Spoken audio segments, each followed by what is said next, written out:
श्रीराम समर्थ. गोपाल कृष्ण भगवान की जय. ब्राह्मण या वर्णाचं धर्मपालन कसं असतं याविषयी भगवान गोपाल कृष्ण उद्धवाला सांगतायत. यज्ञ याग करणं, अध्ययन करणं, अध्यापन करणं आणि दान करणं याचा अधिकार सर्वच द्विजांना आहे. परंतु दान घेणे, अध्यापन करणे आणि यज्ञाचं पौरोहित्य करण्याचा अधिकार मात्र फक्त ब्राह्मणांनाच आहे. दान घेण्यामुळे तपश्चर्या, तेज आणि यश यांचा ऱ्हास होतो असं जर वाटत असेल तर ब्राह्मणाने अध्यापन करावं आणि यज्ञयाग करून आपला उदरनिर्वाह करावा.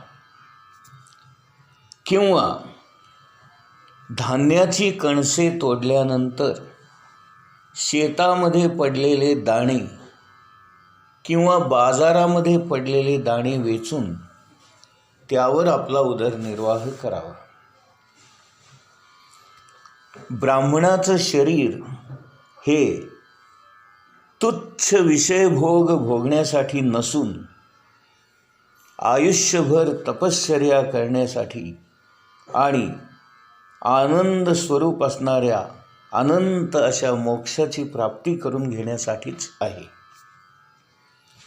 जो ब्राह्मण आपल्या महान धर्माचं निष्काम भावाने पालन करतो, संतोषपूर्वक आपला उदरनिर्वाह करतो आणि आपलं सर्वस्व मला समर्पित करून कोठेही आसक्ती ठेवत नाही, तो घरात राहून सुद्धा शांतीरूप असं परमपद प्राप्त करून घेतो. जे कोणी माझ्या ब्राह्मण भक्ताला संकटातून सोडवतील त्यांची मी ताबडतोब सर्वच आपत्तींमधून सुटका करतो. जसा एखादा गजराज बाकीच्या हत्तींचं रक्षण करतो त्याप्रमाणे राजाने आपल्या पित्याप्रमाणे सर्व प्रजेचे कष्टापासून रक्षण करावे आणि पित्याच्या भूमिकेमध्ये जाऊन ही प्रजा म्हणजे आपले पुत्रच आहेत असं समजून सर्वांची काळजी घ्यावी आणि त्या सर्वांचा उद्धार करावा आणि अंतिमतः स्वतःचाही उद्धार करून घ्यावा. जर एखादा राजा अशा प्रकारे वागत असेल तर तो पापांपासून मुक्त होऊन सूर्यासारख्या तेजस्वी विमानात बसून स्वर्गामध्ये जातो आणि इंद्राबरोबरच स्वर्गीय सुख उपभोगतो. एखादा ब्राह्मण जर दारिद्र्याने गांजला असेल तर त्याने वैश्य वर्णाप्रमाणे व्यापार वगैरे करून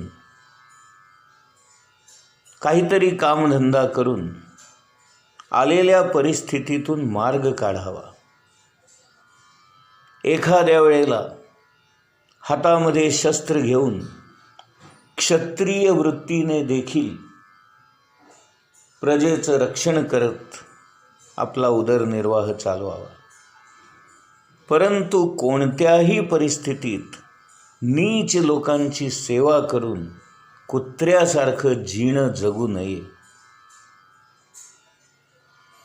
क्षत्रियाने प्रजापालन करण्यामध्येच आपला उदरनिर्वाह करावा आणि जर ते शक्य नसेल तर त्याने वैश्यवृत्तीने व्यापार वगैरे करून कामधंदा करून आपला उदरनिर्वाह करावा.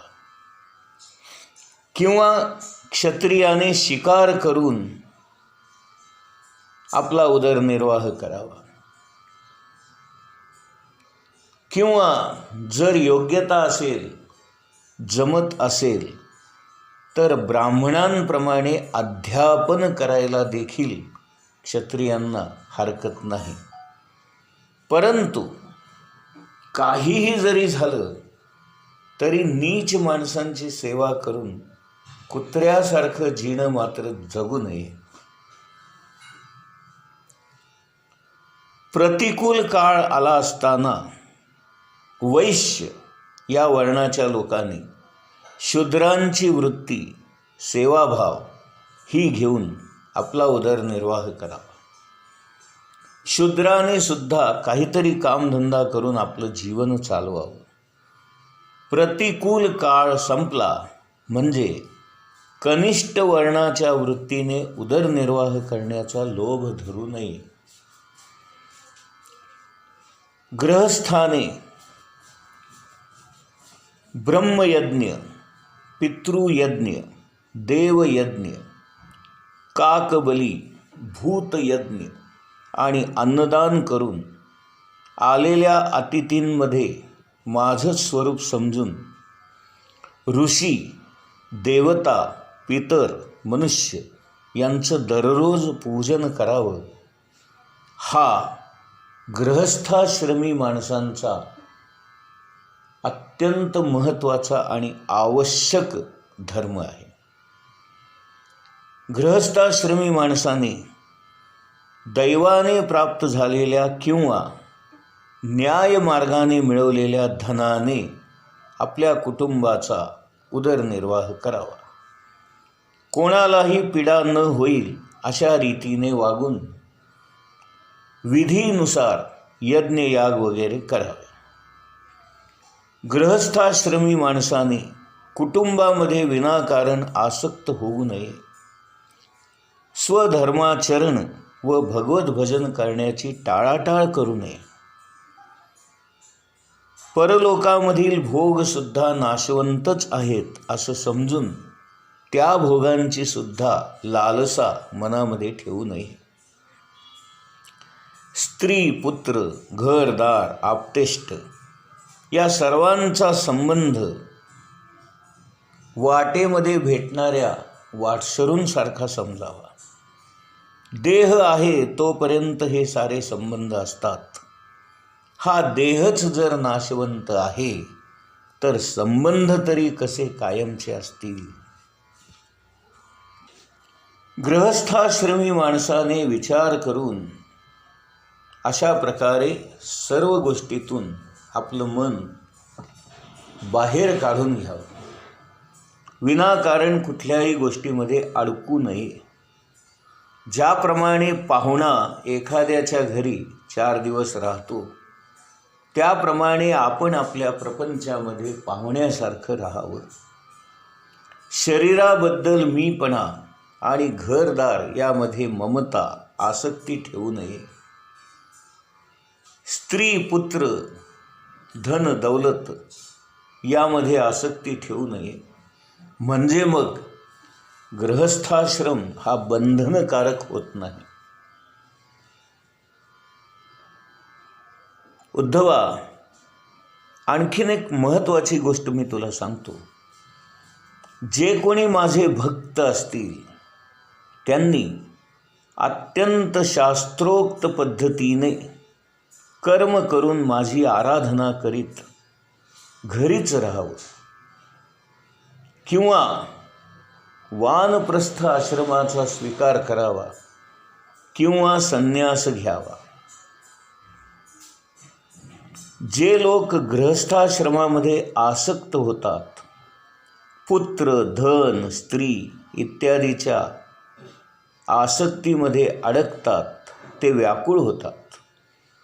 मूर्खपणाने अशी माणसे स्त्रीलंपट आणि कंजूस स्वभावाची बनून मी आणि माझं यामध्ये अडकतात आणि या भावनेमुळे कर्मबंधनाने बांधले जातात. ते असा विचार करतात की अरे माझे आईवडील आता वृद्ध झाले आहेत, माझी मुलं अजून लहान आहेत, तर माझ्याशिवाय यांचं कसं चालेल बरे, हे कसे जगू शकतील, असा व्यर्थ विचार करून ते कर्मबंधनामध्ये स्वतःला अडकवून घेतात.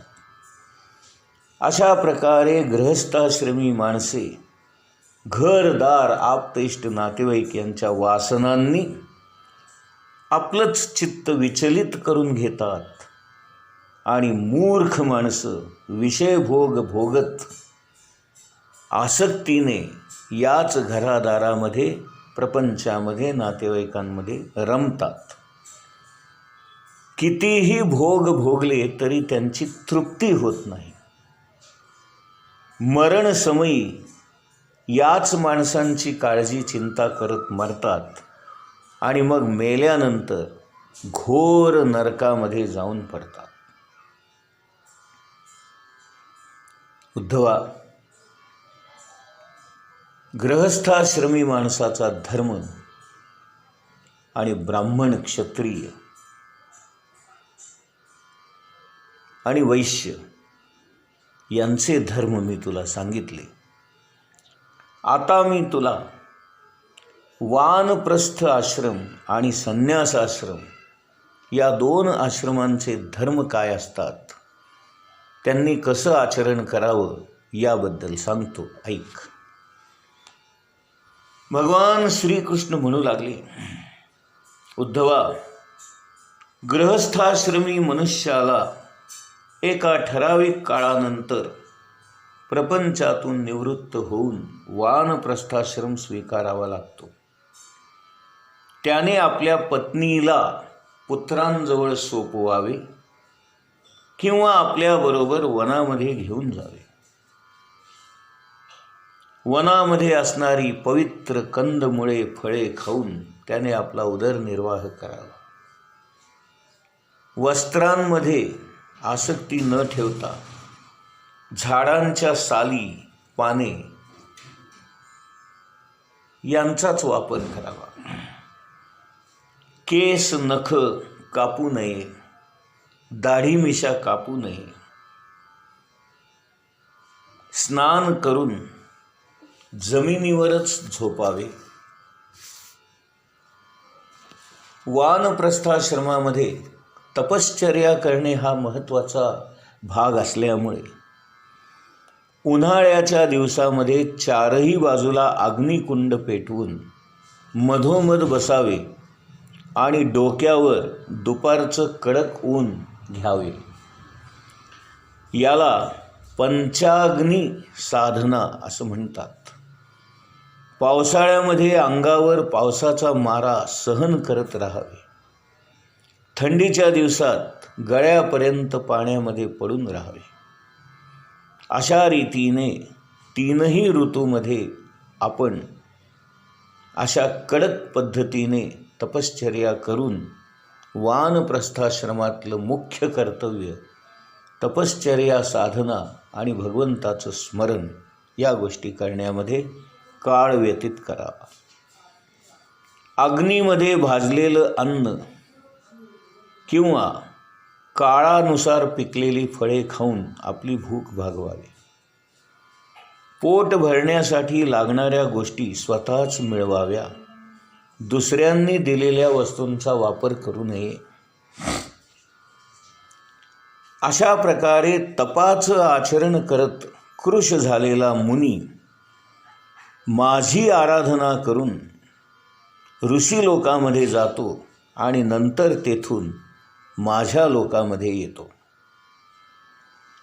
जो मनुष्य अतिशय कष्टाने केलेली आणि मोक्ष देणारी ही महान तपश्चर्या क्षुद्र फळांच्या प्राप्तीसाठी करतो, त्याच्या इतका मूर्ख कोण असेल बरे. जेव्हा वानप्रस्थ आश्रमी आपल्या आश्रमाच्या नियमांचं पालन करायला असमर्थ ठरतो किंवा म्हातारपणामुळे त्याचं शरीर कंप पाहू लागतं, तेव्हा त्याने आपल्या अंतःकरणामध्ये अग्नीची स्थापना करून आपलं मन त्या ठिकाणी लावून अग्नी प्रवेश करावा. कर्मांचं फळ म्हणून जे लोक प्राप्त होतात ते नरकाप्रमाणे दुःखपूर्ण आहेत असं वाटून अंगी वैराग्य बाणवण्याचा प्रयत्न करावा. अन्यथा अग्नीचा विधीपूर्वक त्याग करून संन्यास ग्रहण करावा. ज्याला संन्यास घ्यायचा असेल त्याने शास्त्रानुसार मला उद्देशून यज्ञ करावा. आपलं सर्वस्व ऋत्विजाला देऊन टाकावं. यज्ञाचा अग्नी आपल्या प्राणामध्ये विलीन करावा आणि कसल्याही अपेक्षा न ठेवता निष्काम भावनेने संन्यास ग्रहण करावा. जेव्हा एखादा ब्राह्मण संन्यास घेऊ इच्छितो तेव्हा देव स्त्री पुत्रादिकांच्या सहाय्याने त्याच्या या संन्यास ग्रहण विधीमध्ये विघ्न आणतात. कारण ते असा विचार करतात की हा आम्हाला सोडून परमात्म्याला प्राप्त करून घेण्यासाठी चालला आहे, मग आमचं कसं होणार. गोपाल कृष्ण भगवान की जय.